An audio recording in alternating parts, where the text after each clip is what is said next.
Hey guys, welcome to my channel. In this video, I'm gonna give you top 50 English phrases that you can use in your everyday life. So if you are just about to embark on a journey to an English speaking country, you can totally use these phrases. If you have been learning English for a while and you want to resume learning, this is the best video to start with. So let's go, 50 phrases in English in hopefully 10 minutes.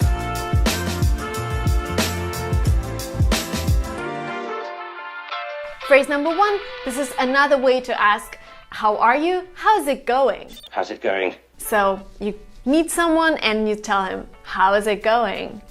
Phrase number two, when you haven't seen somebody for a while, you tell him, long time no see. So that means that you haven't seen this person, maybe weeks or months. Long time no see. Phrase number three, if you want to ask him, what have you been doing?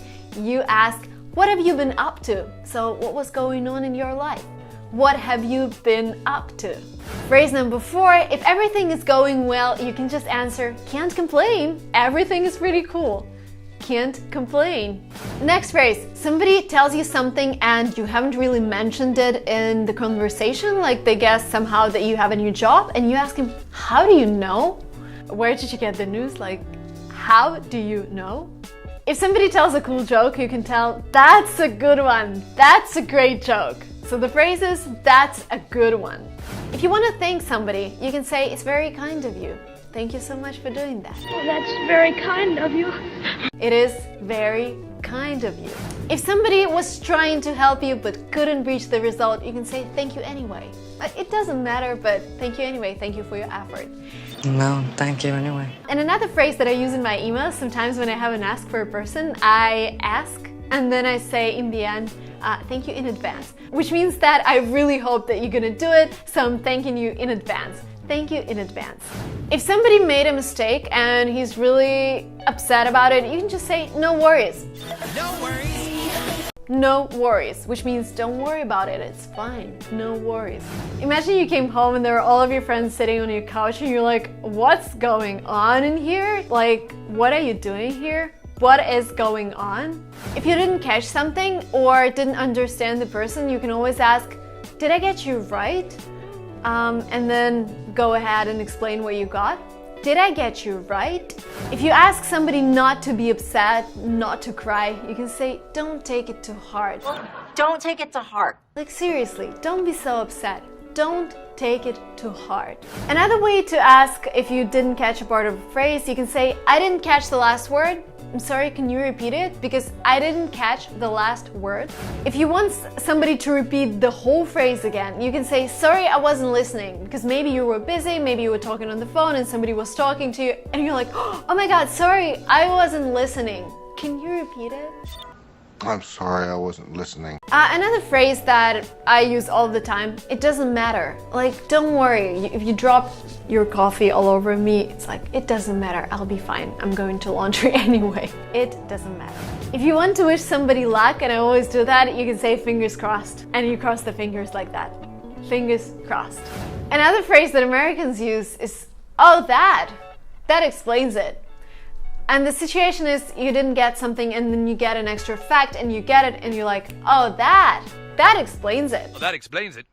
Another way to tell a person to not be upset is you can say, things happen. Like, it's okay, things happen, do not be upset.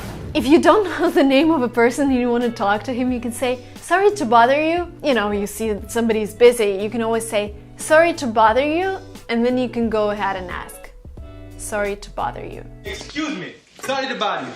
If you are in the middle of something and somebody's asking you something, you can say,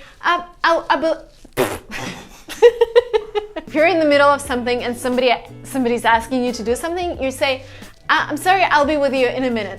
I'll be with you in a minute. And then you resume doing something and you say, where were we? Like, when did we stop? Where were we? And you have to repeat it because what is the sound that some people mistake with B. So this is a great way to practice. Where were we?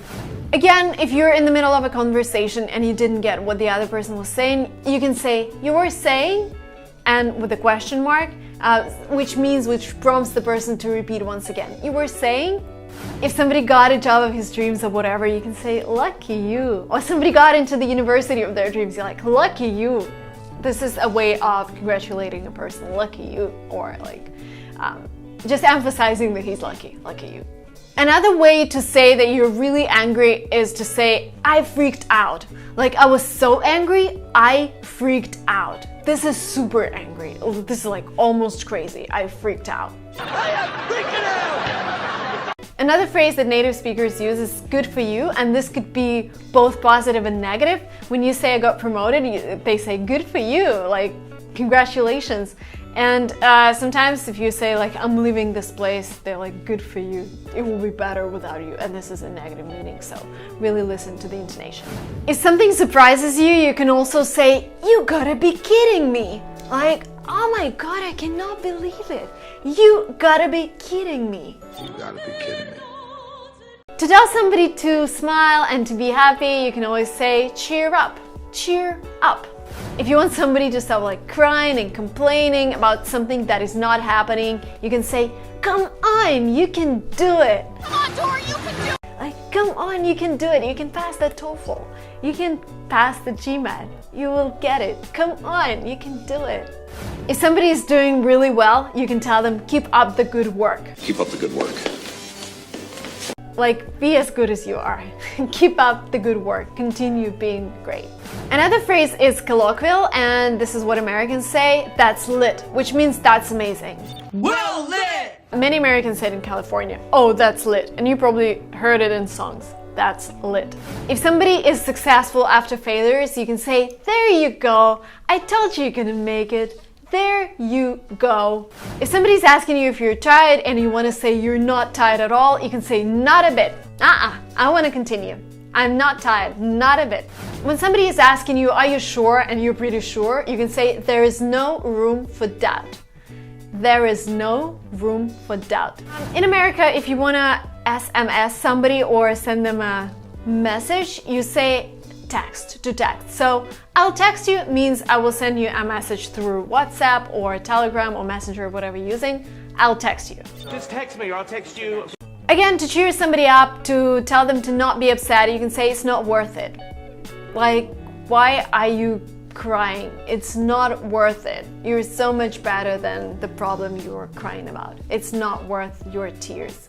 It's not worth it. I personally love the phrase you rock, which means you're amazing. Oh my god, you rock. No, you rock. No. You've done an amazing job, you rock. If somebody's not working really well and you want them to work harder, you can say you should go an extra mile, which means like work harder. You should go an extra mile.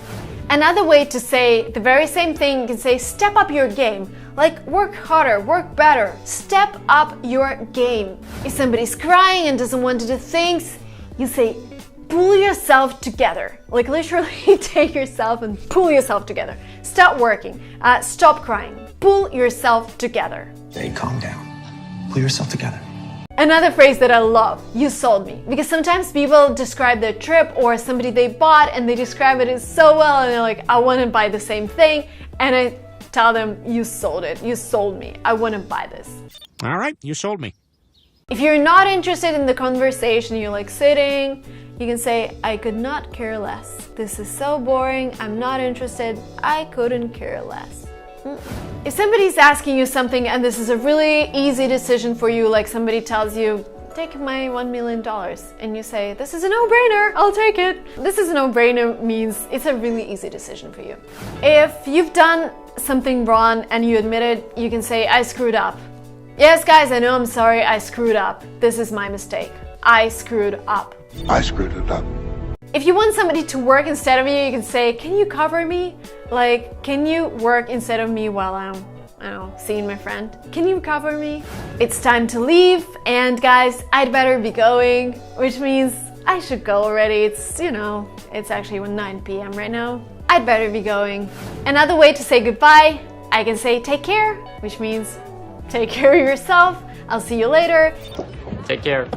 I don't know what day is it when you're watching this video, but if it's Friday, for example, weekend, you can say, thank heavens it's Friday, or thank heavens it's Saturday, weekend is coming, I'm so happy. This was it, guys, 50 phrases in English. Let me know if this was helpful by liking this video and commenting below if you know any more cool phrases. that would be great. There's a red button over there somewhere. Subscribe to this channel to not miss my new videos. I love you guys. Thank you so much for watching this. Bye bye.